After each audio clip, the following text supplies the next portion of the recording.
My, that was intense. But now I'd like to teach you how to make this basic, well, in this case not so basic, but a basic version of this on Scratch.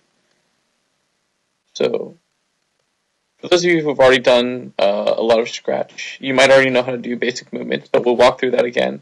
We want to set up a basic game loop. I like to function things out, so you're going to need a movement block, just a basic movement block to define each direction you want to go in. As you can see, it depends whether you want to do arrow keys or WASD keys, but you're going to have a whole thing that says if you hit a certain key. For instance, if I hit, let's see, up arrow, I'm going to want my main fighter jet, which I'll show you how to actually utilize him later to go forward, correct? So, just because I prefer to be more specific, I like saying change my Y position by. So in this case, you're changing your Y position and going forward with your jet. So if I were to run this just really quick, because I like testing things, my up arrow makes me fly forward. I am this jet, if you did not realize. And now a really easy thing at this point is I can just now duplicate all this code and just make some small adjustments, and it won't take as long. So now you're going to want to go down for the Y position with down arrow. The only difference here is you're going to do a -10, because you're going backwards, negative position. And then you're going to want to do left and right, right? So left, right, except you're not going to be changing your Y position anymore, you're going to be changing your X. So let's get that moving. Change my X. Here we go. Change X, change X. So now we've given your fighter basic controls. I've kind of rushed through this part because every game you do, you'll probably end up doing this. You'll probably have most likely some sort of key controls that you can fly around with. You can see there's some other sprites on here. I've got a cloud sprite, I've got a enemy fighter sprite, a laser sprite, and an explosion, and I'll be going over each of these next. I just want to give you the basic movements because I think the basic movements, you can't really start a game without it. Now I'm going to give you the illusion that you're flying. The key to this is using some sort of other objects, like for instance, we're going to use this cloud and this jet, to start essentially flying at you. So, in order to make lots of these clouds, we're going to need to make clones. So, in this forever loop that we have, and I'm going to take this, wait 1 second, because you can only have so many clones on the screen at one time, you're going to create a clone of myself. Now, this isn't enough because you've just created a clone of yourself, but you haven't really given it any instructions.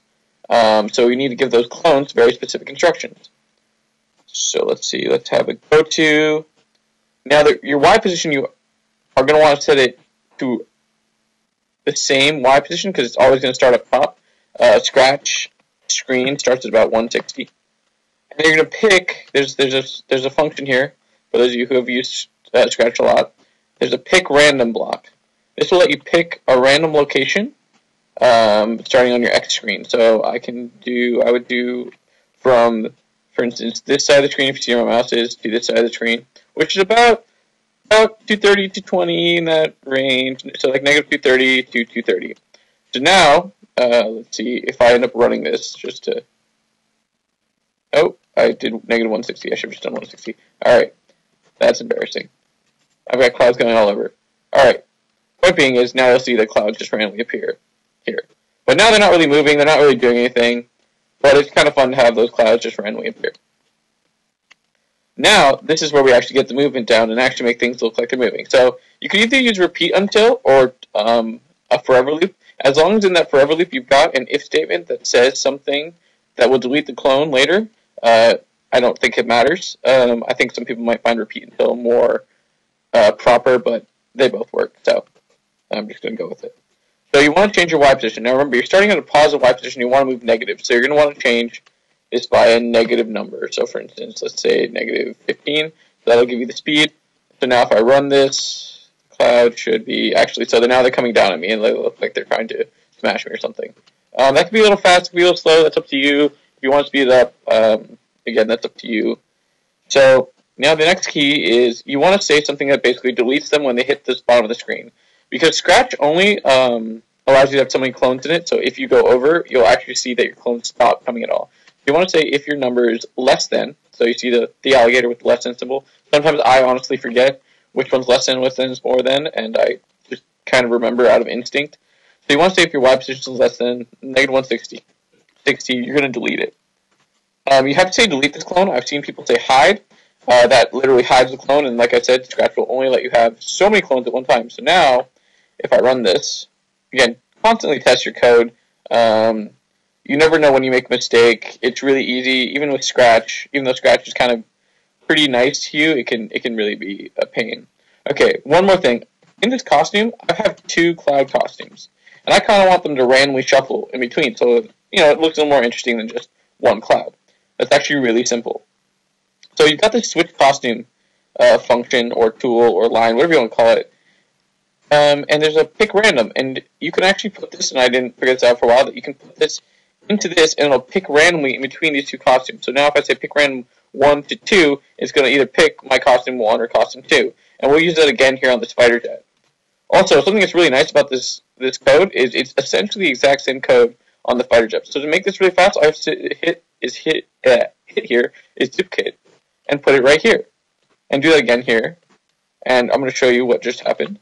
So now this code's here. So now suddenly, I have all the code from my cloud onto my fighter jet, onto the enemy fighter jet, which is going to be doing the exact same thing anyway, so that's perfect.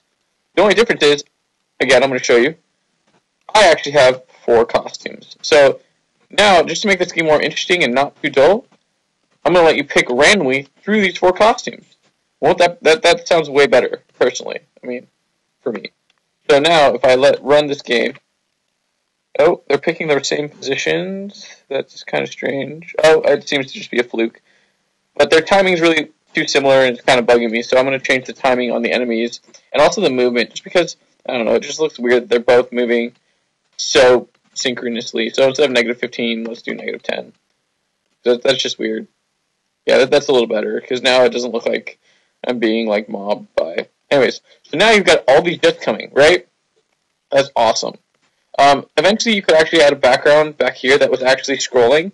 That might be a little more difficult, but it wouldn't be too difficult. But I think getting your basic functions is your first goal. So now, what we've got so far, just to review, we've got you flying, and we've got enemies and clouds coming at you. So you can probably play a little dodging game, but that's just silly. So, next, I mean, obviously at this point, you've got this guy moving. You probably want to figure out, how do I shoot? Right? I mean, like, that's kind of the point of this game, is to shoot the enemy. So, like I said, I like to function things out. So you can call this shoot, you can call this fire, you can call this whatever you want. Eventually you could add options and add number inputs if you add power-ups. But for now, we're just going to call this shoot, and we're going to create a basic function that lets you shoot. So there's a couple of ways we could do this. I could have even put this code actually on the laser, but I'm going to put it on here. So you can basically put a statement that says, if a certain key is pressed. So I think a lot of people like pressing spacebar to fire, so we'll do that. And I'm also going to add one other thing, just so you can't rapid fire. And I'm going to say wait until space key. Hold on, I need to get this operator. It's called not. Not's really helpful, honestly. I think it's more of a way to think versus anything else. It just lets you know, wait until this is not happening. So what this is going to do is basically, if I hit fire, I won't be able to hit fire. It won't fire again until I let go of the space key. So, especially if you're creating clones, which I'm going to, you could like make 100 clones just by holding space down, and that doesn't seem fair. So I'm going to create a clone, but not of myself. I'm going to create a clone of the laser. Let me find, where is it? So I took all these pictures from somewhere, so their actual names of the sprites do not make sense at all. So it's called images. So right now it says, if space key pressed to create a clone of images. So I'm going to do shoot, and now we go to your laser, your actual laser. So now we can actually start doing things to this laser. And you're basically going to say, when I start as a clone, something's going to happen, right? Well, the big thing you want to do is you want to make sure it goes to the exact location of your fighter. Like I said, these are not named right things, so my costume name is completely ridiculous, but you could definitely rename this pretty easily. Also, I'll share this project with all the sprites on it, so you guys can probably find it more easily, and you don't have to deal with looking for your own sprites. But I think it's kind of cool looking for your own sprites. So, now I've got this